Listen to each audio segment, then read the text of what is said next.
First up today, the Clippers scored a big win on the court last night, but big questions still loom today as NBA Commissioner Adam Silver begins his plan to force LA Clippers owner Donald Sterling out of the league completely.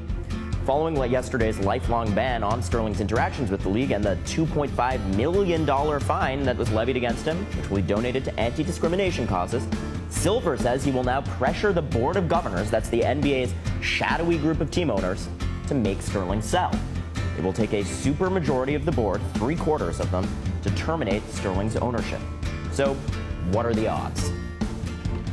There's no way that they can continue to own a team and, on the other hand, support what Mr. Sterling espouses.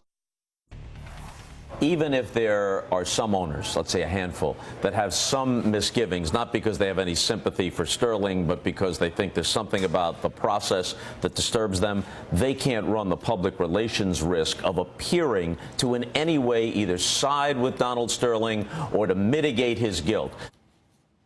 Also unclear whether Sterling will fight his ouster in court. The team, after all, is his property.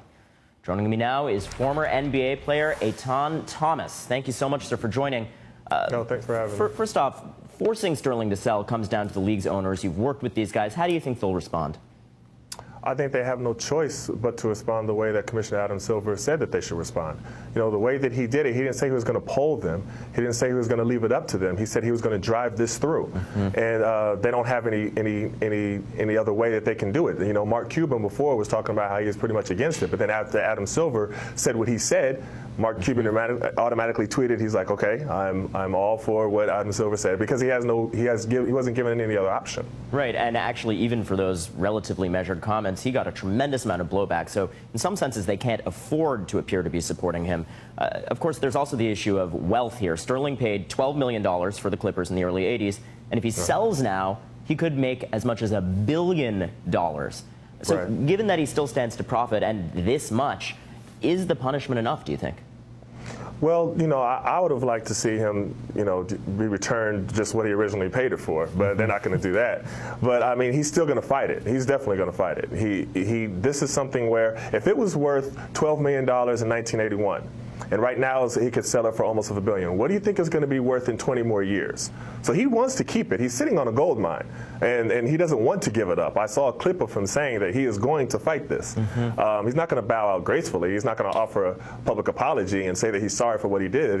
He is who he is and who he has always been. When he settled the discrimination case back in 2003, he didn't apologize. It was the biggest case in LA history, to $2.7 million, him and his wife. And I don't know why they don't put his wife with them. They were both in the discrimination case. They were right, and his wife is number not one and banned racist from the number two. Right. She can still go to games. And he didn't apologize anything. He said this is not an admission of guilt. And that is just the type of character that he has. He's a proud racist. Mr. Thomas, when you were in the league, did you experience this kind of culture of exploitation? Is it bigger than just this one individual?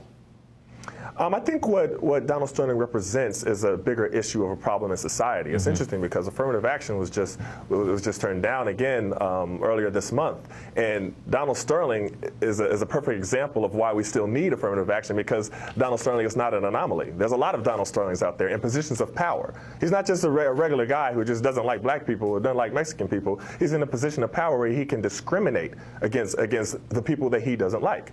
So he is symbolic of the college acceptance board that looks at an application and knows that one child comes from an inner city school and knows that another one's coming from the suburbs and knows that they're not getting the equal education, but they're going to still give them the same standardized tests as if they're both being educated equally. And when their test scores aren't the same, they say, see, that's why we can't have affirmative action in schools. And you're saying because it's all a big setup. So he is part of is bigger than Donald Sterling. He's a part of a racist system, the prison to pipeline, the pipeline from school to prison. That is right now, he's a representative of the judge who will give a little white kid affluenza and give the same black kid who does the same crime an extended sentence. It's something we've covered on this show a lot, and I think what we've all felt in response to this last week's news is you scratch the surface, there's a lot of ugliness underneath. Etan Thomas, thank you so much for that.